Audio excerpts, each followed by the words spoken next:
Hello everyone, हम लोग GIT pharmacology में पहले भी पढ़ चुके हैं PUD, that is peptic ulcer disease. अब हम लोग दूसरा लेक्चर शुरू करते हैं, that is anti emetic drugs. वो पढ़ने से पहले हमें उसके बारे में पता लग जाना चाहिए कि एंटेरिक नर्वस सिस्टम क्या है।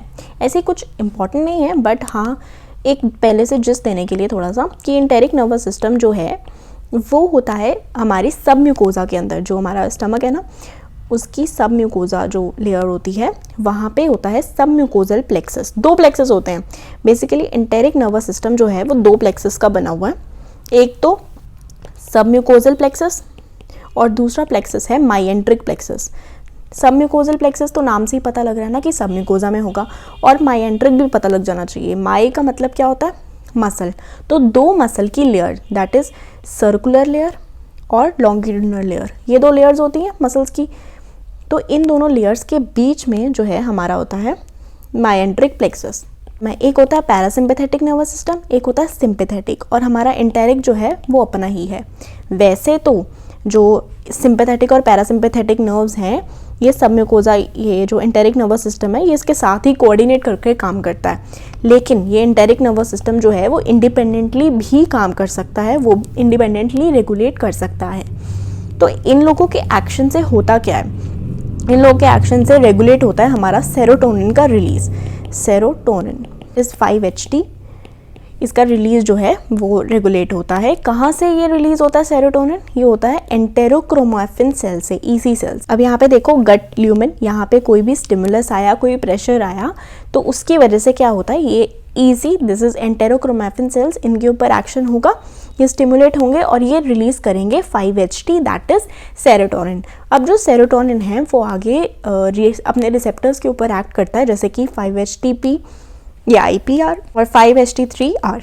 ये जो हैं ये जाते हैं CNS को और ये जाते हैं दूसरे ENS neuron. ENS is enteric nervous system, इसीलिए ENS पढ़ाया था। तो ये CNS में भी जाते हैं और ENS में भी जाते हैं। और ये जो है CNS में किसके थ्रू जाते हैं? दैट इज डॉर्सल रूट या फिर cranial nerve afferent, vagus nerve से जा सकते हैं CNS में। अब ये जो है जब ये जाते हैं तो ऊपर जाके CNS में जाकर कहाँ जाते हैं? बेसिकली जो वॉमिटिंग सेंटर है, कीमो ट्रिगर जोन है, वहाँ पे जाएंगे और उसे स्टिमुलेट कर देंगे ताकि हमें नॉजिया फील हो, वॉमिटिंग फील हो, एब्डोमिनल पेन फील हो। ये सब चीज़ें जब हमारे गट के अंदर कोई प्रेशर पड़ेगा या फिर कोई अदर स्टिमुलाई। अब ऊपर CNS में क्या है वो देखते हैं। As you can see this is the vomiting centre, ठीक है। न्यूक्लियस ऑफ ट्रैक्टस सॉलिटेरियस उसका एक पार्ट होता है वॉमिटिंग सेंटर का। साथ में हमारा chemo trigger zone, that is area postrema, उसे भी हम लोग इंक्लूड कर देते हैं कभी कभी। लेकिन जब हम लोग वॉमिटिंग के बारे में बात करते हैं तो 3 नाम आते हैं: vomiting centre in medulla, nucleus of tractus solitarius, और साथ में ये एरिया पोस्ट्रीमा का कीमो ट्रिगर जोन, ठीक है। अब इन दोनों में फ़र्क क्या है? वॉमिटिंग सेंटर और कीमो ट्रिगर जोन में एक फ़र्क है कि ये जो कीमो ट्रिगर जोन है ये ब्लड ब्रेन बैरियर के बाहर है और ये जो है ब्लड ब्रेन बैरियर के अंदर है। मतलब कि अगर कोई ब्लड बॉर्न ड्रग्स वगैरह होती ना जो ब्लड के अंदर मिक्स्ड होती हैं, तो वो वॉमिटिंग सेंटर अगर वो लाइपोफिलिक नहीं है, हाइड्रोफिलिक हैं, तो वो क्या करती हैं, वो कीमो ट्रिगर जोन को ही एक्टिवेट कर सकती हैं, वॉमिटिंग सेंटर को नहीं कर सकती डायरेक्टली। लेकिन हाँ अगर वो ड्रग सीधा ब्लड ब्रेन बैरियर क्रॉस कर सकती है, लाइपोफिलिक है, तो हाँ वो वॉमिटिंग सेंटर को भी कर सकती है डायरेक्टली स्टिमुलेट। तो ये फ़र्क है chemo trigger zone, that is वो ब्लड ब्रेन बैरियर से बाहर है और वॉमिटिंग सेंटर अंदर है, तो ये फ़र्क है। अब क्या होता है इनके अंदर रिसेप्टर्स कौन से हैं? जैसे कीमो ट्रिगर जोन है उनके अंदर D2 receptor, NK1 receptor, 5-HT3 receptors. Receptors क्यों हमें याद करने होते हैं?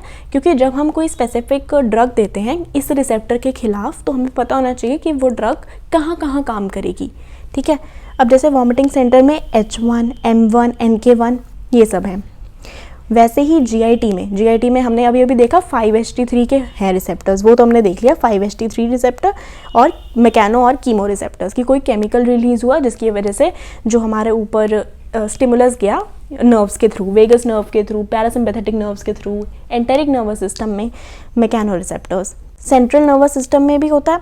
अब सेंट्रल नर्वस सिस्टम में क्या बात होती है? जैसे कोई स्मेल, कोई हमने स्मेल देखी या फिर हमने विजन, कभी कभी क्या होता है कि कुछ स्मेल से हमें वॉमिटिंग आ जाती है, हमने कुछ देखा ऐसा तो हमें वॉमिटिंग आ जाती है। कभी कभी किसी चीज़ के बारे में सोच के भी वॉमिटिंग आ जाती है, तो that is central nervous system regulated.